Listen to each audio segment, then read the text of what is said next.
Pertama, untuk vektor penyakit itu dibahas dari definisi. Definisinya itu dari Peraturan Menteri Kesehatan Nomor 374 Tahun 2010, yang dimana itu vektor adalah arthropoda yang dapat memindahkan, atau menjadi sumber penularan penyakit terhadap manusia. Dan jenis-jenis vektornya itu ada vektor mekanik dan biologik, di mana vektor biologik itu ada penyakit melalui vektor secara agen, harus masuk ke dalam tubuh vektor melalui gigitan. Dan yang kedua itu ada vektor mekanik, itu berasal dari tinja, urin maupun pada makanan atau minuman yang dihinggapi lalat. Lalu untuk bionomik itu ada sebuah kebiasaan dan siklus hidupnya.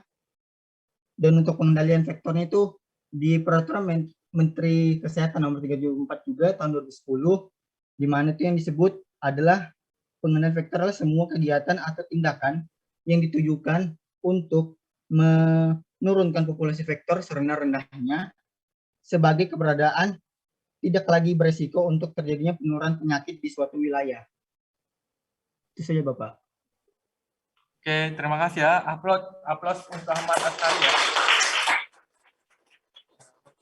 Ahmad Asari sudah menjelaskan apa yang tadi yang saya jelaskan, artinya sudah sedikit paham ya tentang apa yang dimaksud dengan vektor penyakit. Selanjutnya teman-teman di ruang kelas ini saya mau minta satu perwakilan ya. Tadi kan cowok ya, sekarang cewek. Ada yang mau jadi relawan sebelum saya tunjuk? Atau cowoknya ada yang mau? Atau cewek ada yang mau? Nggak ada yang mau relawan ya? Nggak mau mengajukan diri, saya tunjuk aja ya. Yang di bagian belakang, sama namanya? Belakang sekali.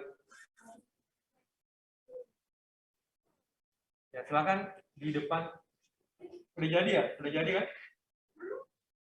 Sampai di mana jadi? Baru sampai di mana? Tapi udah ada gambar kayak begini ya. Udah ada yang ditulis-tulis. Tidak apa-apa, itu aja yang dijelaskan. Nanti dilanjutkan lagi bagi yang belum. Oke, silakan.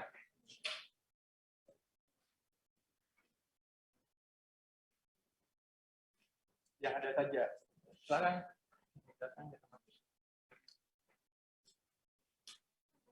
Baik, sebelumnya perkenalkan saya Diana Senasia.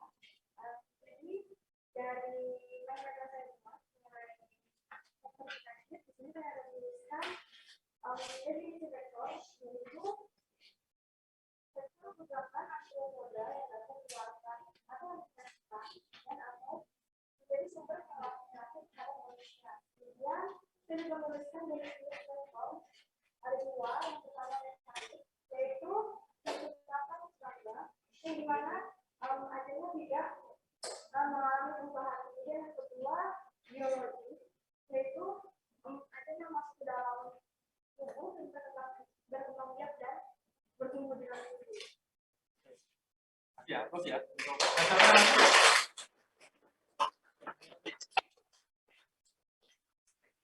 Nanti dilengkapi lagi ya. Nanti kan masih bisa lanjut ya. Paling lambat hari Jumat diselesaikan, di foto aja, foto. Nanti dikirim ke Winda ya. Nanti Winda yang harus satukan. Baik, terima kasih dari teman-teman Ahmad tadi ya, Ahmad Asari dan Imelda sudah menjelaskan. Tujuan saya sebenarnya membuat begini supaya saya tahu bahwa kalian bisa menjelaskan apa yang saya jelaskan. Jangan sampai duduk aja terus saya nggak tahu ini paham atau tidak ya. Tanya paham atau tidak ya. Duduk aja kan. Jadi kalau ada seperti ini kalian bisa gunakan juga, nanti disimpan.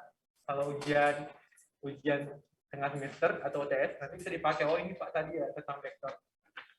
Ini bisa bermanfaat. Kalau berusaha untuk kuliah 2, saya biasanya buat begini kalau bisa mencatat.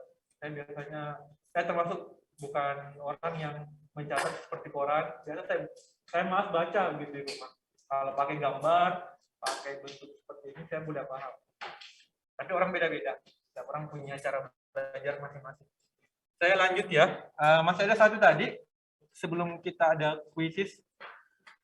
Karena untuk presensinya, absennya saya belum bisa akses ini ya, Sikomas ya.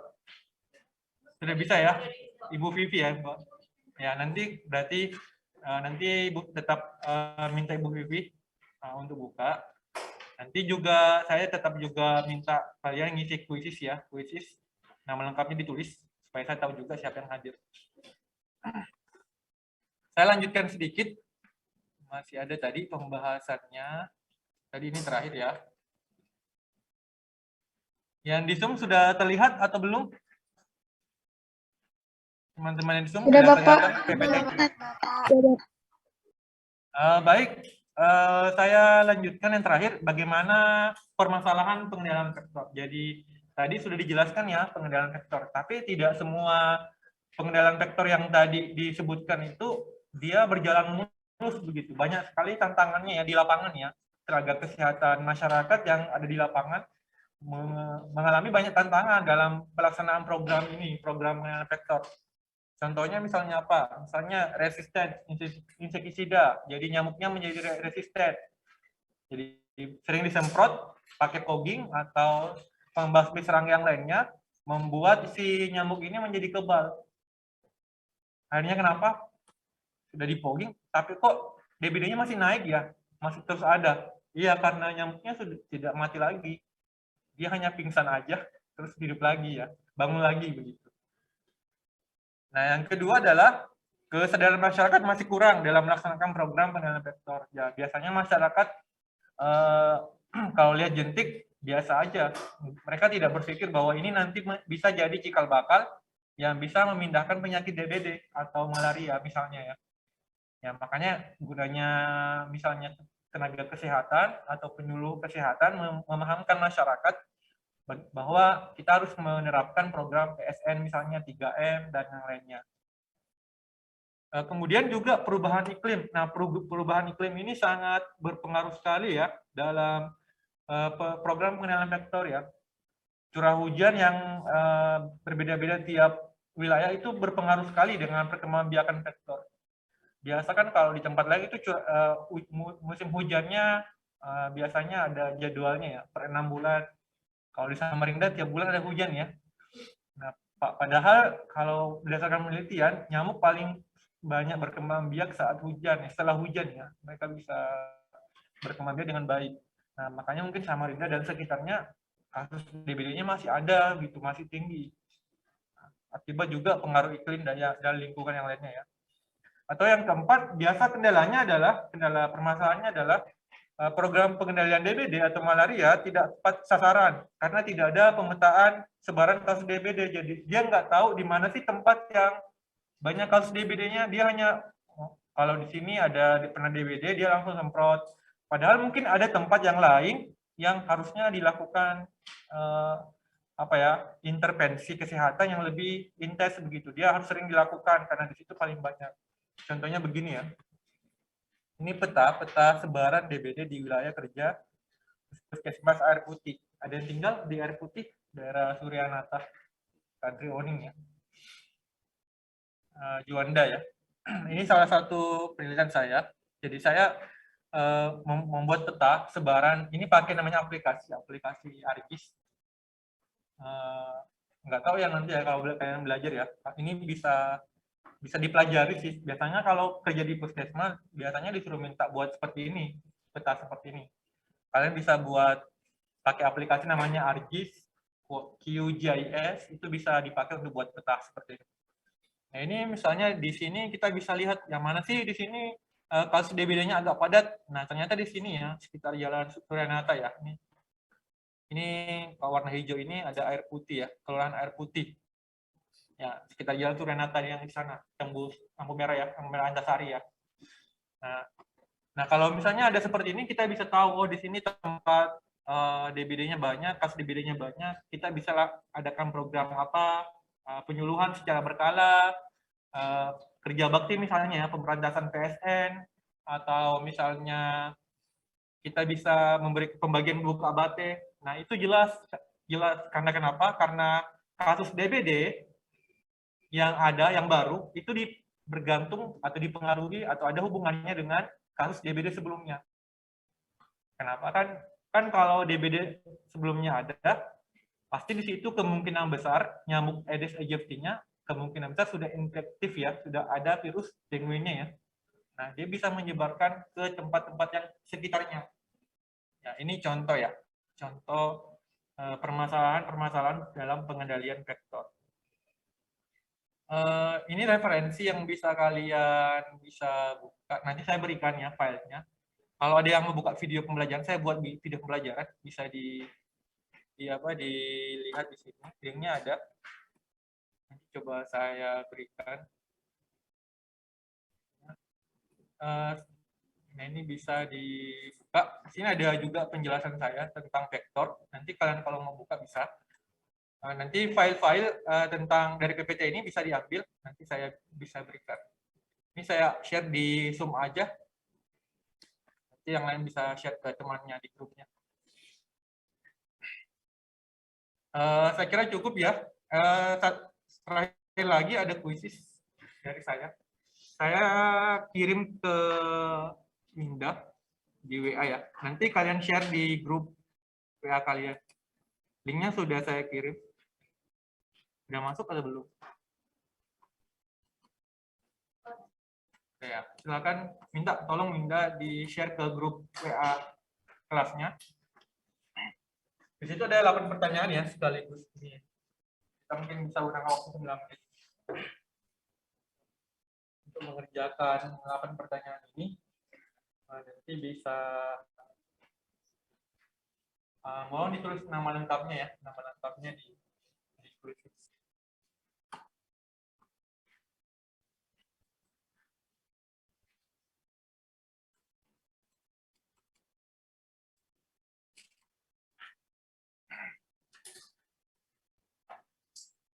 Berarti minggu depan udah UTS ya?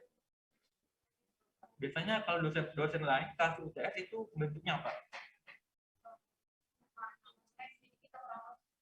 Yang sebelum-sebelumnya? Belum kasih tugas? Enggak. Ada yang tugas, ada yang Kasih soal. Misalnya pertemuan 8 langsung kasih soal. itu dikasih kayak Google Form gitu. Saya diskusi dulu sama Ibu Vivi, nanti bagaimana bentuk UTS-nya ya. Nanti hari Jumat Binda mungkin ingatkan saya untuk bagaimana bentuk ujian tengah semesternya begitu. Nanti saya konfirmasi supaya kalian ada persiapan kan 3 hari atau 4 hari sebelum ujian tengah semester. Kalau pertemuan selanjutnya setelah UTS, apakah online lagi atau gabung seperti ini, offline online?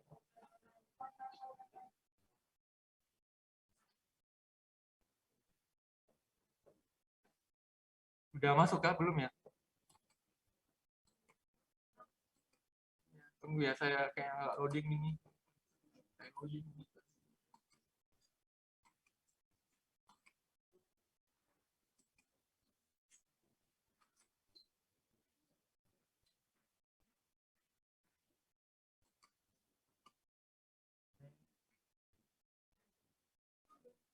Silakan teman-teman di Zoom dan juga di kelas, saya sudah buka.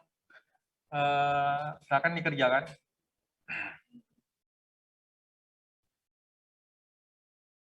Ada 8 pertanyaan ya.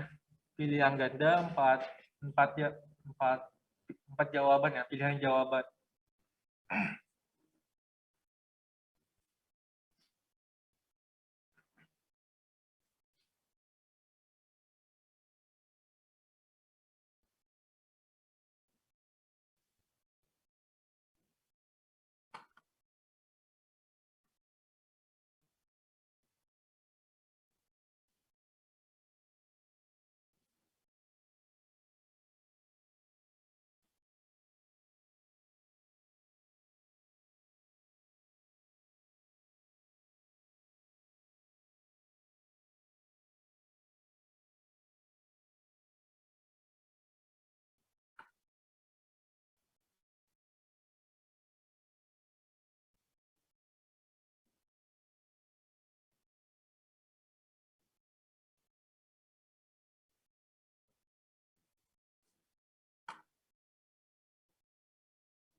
Yang sudah selesai Melani ya, Melani Putri Hapsari.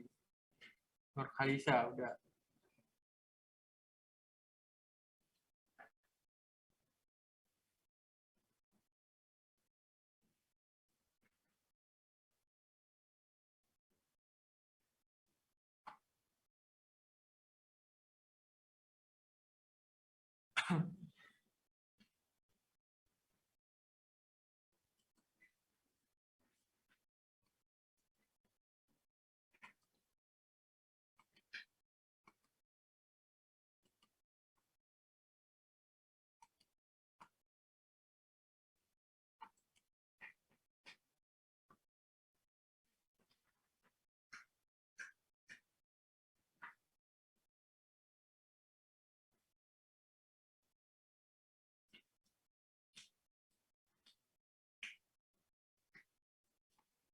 Kalau ada yang mau bertanya boleh di teman-teman di Zoom atau misalnya di kelas ini ada yang mau bertanya atau yang mau didiskusikan. Silakan.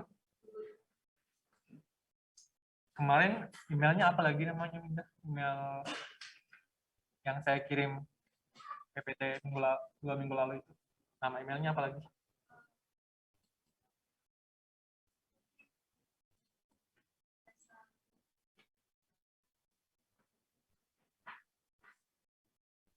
Nanti materi PPT saya kirimkan ke ini ya, Winda. Nanti Winda share ke yang lain.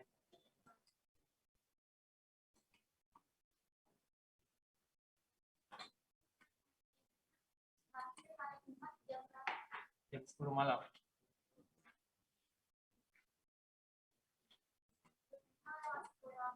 Ke email aja.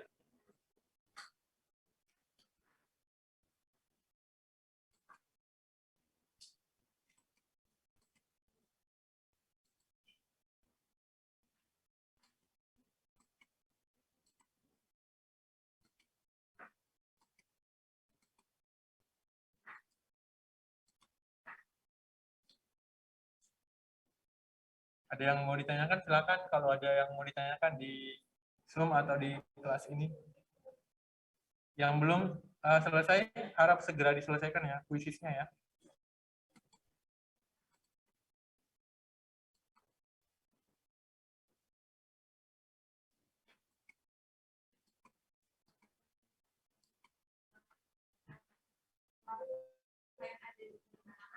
Iya.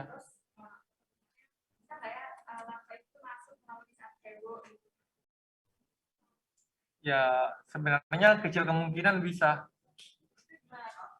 Kecil kemungkinan bisa. Yang bisa itu tertelan ya. Tertelan aja misalnya kalau kalian, tempatnya misalnya kalian nggak lihat ya, bak mandinya ada larvanya ya, tertelan ya. Ya, tapi kalau dari yang saya baca ya, itu sangat ini sih, penyakit yang ditimbulkan belum dilaporkan ya, belum ada yang telah dilaporkan ya. Kebanyakan memang lewat ini aja, lewat gigitan nyamuknya. Ya, mungkin bisa aja, mungkin kalau ada nih ya, ketika masuk ke dalam pencernaan bisa saja mengganggu pencernaan, bisa mencret atau yang lainnya ya. Karena dia kan benda asing ya, nanti tubuh kita menganggap dia benda asing, artinya ada respon tubuh kayak mencret dan yang lainnya. Tapi kasusnya sangat belum pernah saya dengar sih, ada penyakit yang timbul akibat menyerang larva ya misalnya ya. Tapi sebenarnya kalau larva nyamuk itu gampang aja dilihat kalau di bak mandi karena dia agak besar sih. Kelewatan banget kalau langsung telan ya. Seperti itu ya. Namanya siapa? Ada lagi yang mau bertanya? Ambil saya kirim ya ke emailnya Winda. Oke, kalau nggak ada, sebagai penutup ya, mungkin saya kesimpulan ya dari pertemuan kita hari ini. Jadi pertama, pengendalian vektor ini merupakan bagian penting ya dalam peningkatan derajat kesehatan masyarakat. Makanya sebelum kalian memilih departemen ya, konsentrasi ya, belajar tentang pengendalian vektor ini memang dipelajari oleh anak Kesmas semuanya begitu. Kenapa? Anda misalnya di jurusan epidemiologi juga akan belajar tentang vektor begitu, penyakit-penyakit yang menular. Di K3 juga Anda belajar tentang ini ya, tentang lingkungan dan penyebaran penyakit. Makanya salah satu materi tentang pengendalian vektor ini sangat penting bagi anak-anak Kesmas. Dan juga saya harap nanti kalau kalian, sebenarnya ini materinya sangat simpel ya, simpel yang saya jelaskan. Sebenarnya masih banyak sekali sih materi yang kalau vektor itu bisa sampai satu mata kuliah sendiri dibahas. Karena ini hanya mata kuliah dasar Keslin, pengantar aja, makanya saya jelaskan secara umum saja. Yang penting kalian bisa pahami tentang apa definisi vektor, kemudian bionomik vektor, cara pengendaliannya bagaimana. Cukup itu aja sih. Kalau sudah paham itu, sudah bisa memahami konsep dasar dari pengendalian vektor. Oke, saya kira cukup ya, karena waktunya juga sudah habis. Saya akhiri, mohon maaf kalau ada kata-kata yang kurang menarik, atau mungkin ada sesuatu yang tidak berkenan selama saya memberikan materi. Mohon dimaafkan, saya tutup. Assalamualaikum warahmatullahi wabarakatuh. Terima kasih Bapak. Wabarakatuh. Terima kasih banyak Bapak. Terima kasih Pak. Sama.